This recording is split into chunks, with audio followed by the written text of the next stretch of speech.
en América. Le estamos transmitiendo desde hermosa 1470 AM, 96.9 FM. Les habla Lilia Galindo, me acompaña Tomás Elias. Él es un analista político que escribe en casi 100 periódicos de California, aquí 2 veces a la semana en el Antelope Valley Press. Good morning, Tom. How are you?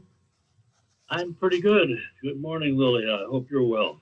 I am doing fine, thank you. What do we have for today, Tom? I thought we would talk a little bit today about fentanyl and the threat that it's becoming. Here's a very stunning figure that comes from the Federal Drug Enforcement Administration. 6 out of every 10 counterfeit pills that are sold in this country now contain a potentially lethal dose of fentanyl. Fentanyl, that's a 50% increase from just a year ago when it was 4 out of 10 counterfeit pills containing a lethal dose of fentanyl. How many years ago that? How many years ago? Pardon? The increase is how many years ago? It was only 1 year earlier. Okay. It's gone up 50% in 1 year. Let me translate it. So that means, yeah, go ahead. Bueno, vamos a hablar el día de hoy del fentanol. Es un problema que ha crecido incalculablemente y que afecta principalmente a los jóvenes. Dice, se ha demostrado ahora que seis de cada 10 medicamentos tienen una dosis letal de fentanol. Y dice, esto ha resultado un incremento del 50% desde hace un año, donde solamente había 4 de cada 10. But when you say about what kind of drugs are we talking? Fentanyl is in the medicine, in the regular medicine? No. Yes. It's often in regular medicine that you get at the drugstore because it's disguised. The pharmacist who looks at the pills that are supposed to be legitimate pills can't tell by looking whether they have fentanyl in them or not. You have to do a chemical analysis to be able to tell. So what happened in this state in the year 2022, we had 6,722 people died of fentanyl poisoning in the year 2021 in California. And we're not even one of the biggest states in terms of the number of deaths per 100,000 people. In West Virginia, it was 81 out of every 100,000 people died of a fentanyl overdose last year. And nationally, 107,000 people died. I'm going to stop with the numbers and let you translate that because... Yeah. Bueno, estamos hablando ahora dice, le estaba preguntando, estamos hablando de las medicinas que consumimos, sí, las medicinas que se venden en la farmacia, y esto del fentanol no es fácil de detectar, se tiene que recurrir a un análisis de laboratorio para encontrar ese tipo de componente.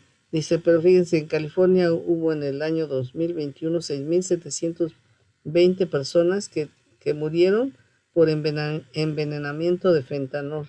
Dice, entonces es una cantidad muy alta. En otros estados se han encontrado que 81 de cada 100,000 personas han fallecido por este tipo de componente químico que está en las drogas. Then why is that allowed? Well, it's not allowed. The problem is that it's done by criminal laboratories in Mexico and in China. And they import these pills and they substitute them somehow for regular stocks of drugs that are very commonly used. Let me tell you some of those drugs that are commonly used, and they can have fentanyl in them. Xanax is one. Valium is another. Ativan, Klonopin, Librium, Sirax. Now, these are drugs that people take for anxiety, or they take them for pain. Most of the people who died were actually given prescriptions for pain because that's where you get the highest doses. you can also become addicted. Just by taking these regular drugs, you can become addicted to fentanyl because it can induce extreme happiness. It can make you drowsy. It can give you problems breathing, and it can put you into a coma and eventually kill you. It's a terribly dangerous drug, and it goes by a lot of different names. The National Institute on Drug Abuse says it's also known as a PACE, or China Girl, or Chinatown, or China White, Dance Fever, Goodfellas, Great Bear, He-Man, Poison, and also Tango and Cash. Wow. Wow. So it's a pretty common thing. And we have some laws in California that are very interesting about it.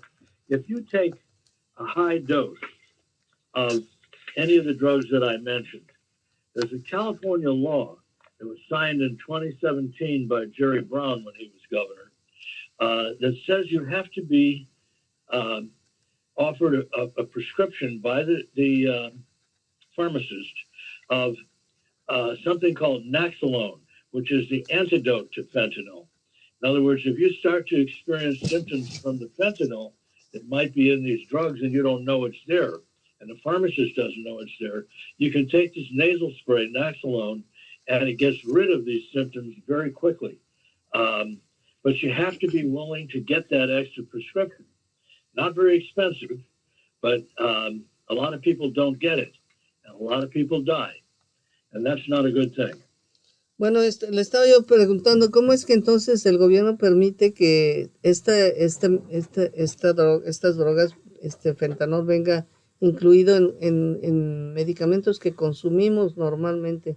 Dice, bueno, estas medicinas son producidas por laboratorios que son criminales y que generalmente vienen de México y de China, y bueno, se incluyen en drogas regulares que normalmente se usan para calmar la ansiedad. Dice, entonces ahí viene esto y te dice, no solamente a veces les quita la ansiedad, pero les da una felicidad extrema que los hace sentir muy bien, y entonces también les produce mareos y muchas otras, y algunos incluso llegan a perder la vida por el consumo de todas estas drogas. Entonces el exgobernador Brown en el 2017 firmó una ley para que se pudiera comprar también una cosa que se llama Nexalón, que es lo que te ayuda a que... Yeah, I'm here. I also wanted to say there's also another new law that says that the Naxalone antidote for fentanyl has to be given out for free at college pharmacies at all state universities and colleges in California. That's how serious this is. The state is demanding that the antidote be out there because you can't really tell when you have this. And, you know, when other drugs are mixed with fentanyl, they can induce a high with a far smaller dose of the other drug. And so that makes it easier to become addicted to fentanyl because when you only have to buy a much smaller dose of the other drugs that have fentanyl mixed in them, then it's much easier to become addicted. You get a high for much less money. And that in turn can lead to overdoses. People just take more and more. And if you take overdoses of fentanyl, it causes your breathing to slow down or stop. And you can have permanent brain damage for this, and you can also die from it. A lot of people have died from it. So this is an almost unprecedented danger, because what you have is people that were never drug addicts are becoming addicted to fentanyl because it's mixed in with drugs that they take normally and are prescribed by their doctors. And people begin taking it totally unsuspecting. They have no idea they're taking fentanyl. Wow. You and I might be taking fentanyl and not know it. But if we're only taking a light dose of the drugs that I mentioned, then it's not going to hurt us very much. But if you take a heavy dose and it has fentanyl mixed in it, then you can get a great deal of harm. But my question, how do you get drugs from China and Mexico here? You're supposed to have we have to check if where the medicine is made to be sure Oh that. yeah, they're supposed to be checked.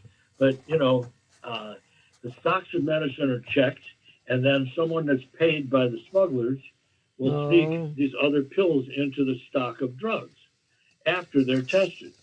And they look exactly the same. They have the same numbers on them, imprinted on the drugs and so on. Wow. The shape is the same. And so it's very, very hard to stop this if the smugglers are skilled. Tom, I have to We've never end. had a danger like this. This is terribly dangerous stuff. I have to end because I need to translate what you are saying. Es so important. Yeah. Bueno, son laboratorios criminales que simulan como si es el mismo tipo de medicamento. Por eso es tan importante que tengan el naxalón disponible, porque si está consumiendo alguna de estas drogas que son ansiolíticas y no sabe que lo tiene, este medicamento, se acaba de firmar otra ley por el nuevo gobernador para que se ofrezca gratuitamente en universidades y en lugares donde jóvenes pueden consumir este tipo de drogas sin darse cuenta, dice. Y obviamente como es mucho menos cara el fentanil y le da más potencialidad a otro tipo de drogas, pero los jóvenes están en riesgo de caer muertos si no es que, muertos, si no se protegen a través de tener Naxalon. Thank you so much, Tom. The time is gone. It was a pleasure to have you. Hasta la Nice to vista. be with you, and hopefully next week we can talk about something a little more cheerful. But this is a danger that we all have to know about. Thank you. Have a nice day. Bye-bye. Gracias, you too. amigo.